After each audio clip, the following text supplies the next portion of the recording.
The next thing that I'd like to talk about is a common misconception that I think exists out there in the general populace of our activity, and that's that groups of competitors, that our classification system is basically just a system to group competitors. That's not true. It's not accurate. That's wrong, and that's a misunderstanding of what our classification's purpose is. What I mean by that is, in order for you to be ready for open class, so to say, that does not necessarily mean that you have to be the best there is at a class. You wouldn't expect that normal progression to actually exist in that fashion. And I've got an analogy that I'd like to share with you in a second.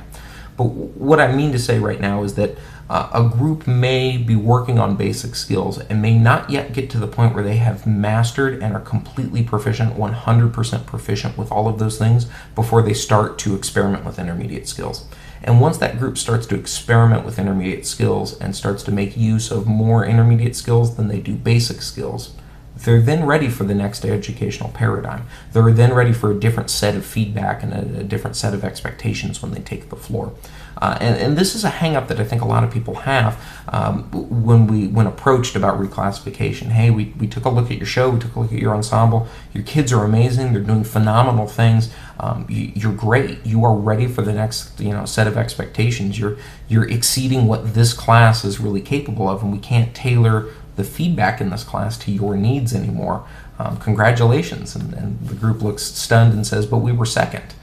You're promoting the group that won as well, right? No, not necessarily. Each group will be taken, we'll take a look at them on a case-by-case basis, but the group that won, so to speak, may just be maximizing basic skills, and they may be pulling off their basic skills at a much more proficient level than group A, so to speak, is pulling off their intermediate skills that maybe aren't quite as proficient, but clearly are displaying that skill set. So winning a class or not winning a class is not necessarily an indicator of readiness for the next level. It might be sometimes, it might not always be. So I don't want everybody out there to think that A-class groups are just the groups that score near each other. That's not the system, it's not the way it's been designed, and the scores don't translate from class to class like that.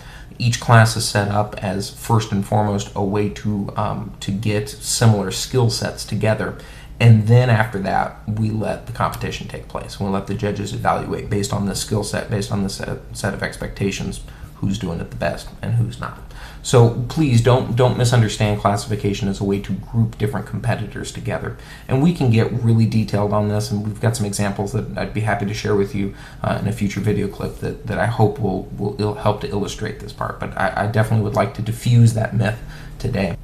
So the analogy I would like to use is that of a high school math course offering, where maybe you would have an algebra class, a geometry class, an algebra 2 class, trigonometry, pre-calc, calc, so on and so forth. And let's say you've got a student that enters into that algebra class, takes the algebra class, and at the end of the year they take that summative assessment. And this test is going to determine whether or not they have learned enough in algebra 2 to be prepared for geometry, because that's what we want them to do, is move to geometry next year. Let's say they take this test, it's a 100-question test, and they get 96 out of 100 correct. Are they prepared for geometry? Well, absolutely.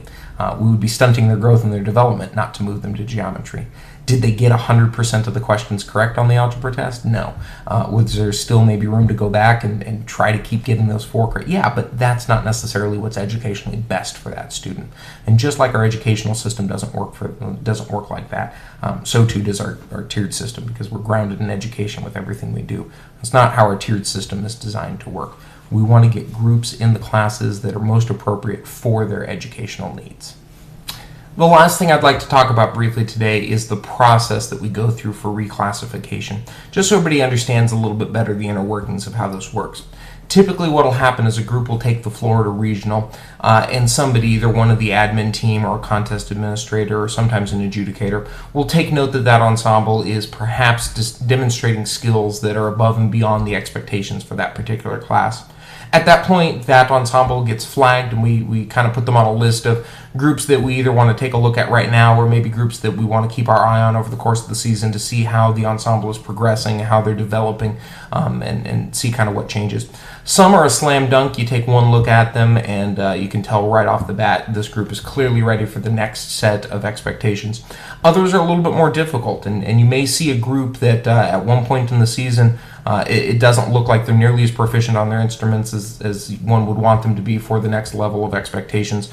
But then, a couple weeks removed from that experience, the kids have grown and developed tremendously, and the group is clearly ready for a new stage of expectations. So what happens once a group gets identified as a potential candidate for reclassification is the administration team will take a look at that, either live in person or via video clips and recordings and things of that nature. At that point, the admin team will discuss that group and discuss why we think they're either a good candidate to remain in the current class or possibly to be reclassified into a classification higher.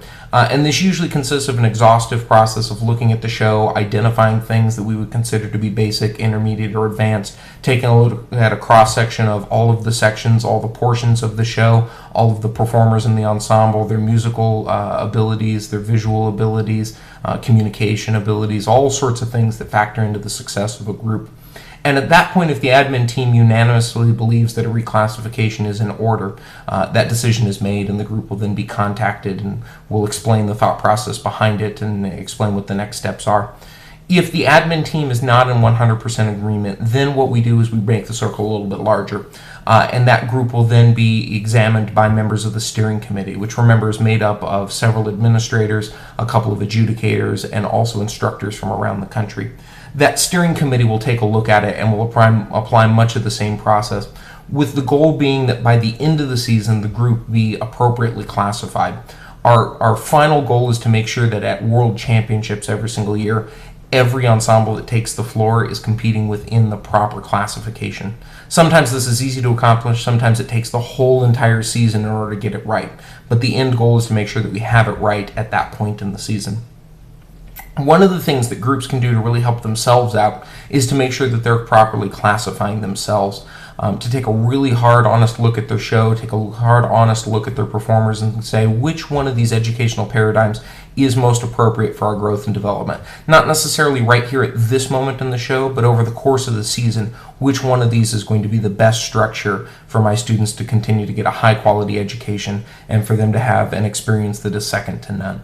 So if groups are properly classifying themselves both at regionals and within their local circuits and their local competitions, that helps the process out quite a bit.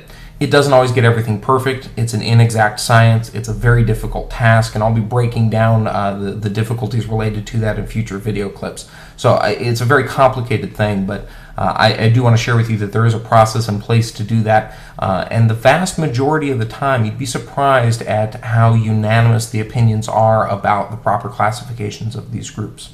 So I hope this video clip has shared a little bit of information with all of you, a little bit of insight as to what one of our focuses are this year, why it's an area of focus, why we're going to spend so much time and energy trying to get this right, and why at the core of it, this is one of the most important things we can do. Remember, this activity continues to be grounded in education. That's our primary purpose for existing. The competitive aspects of this are secondary.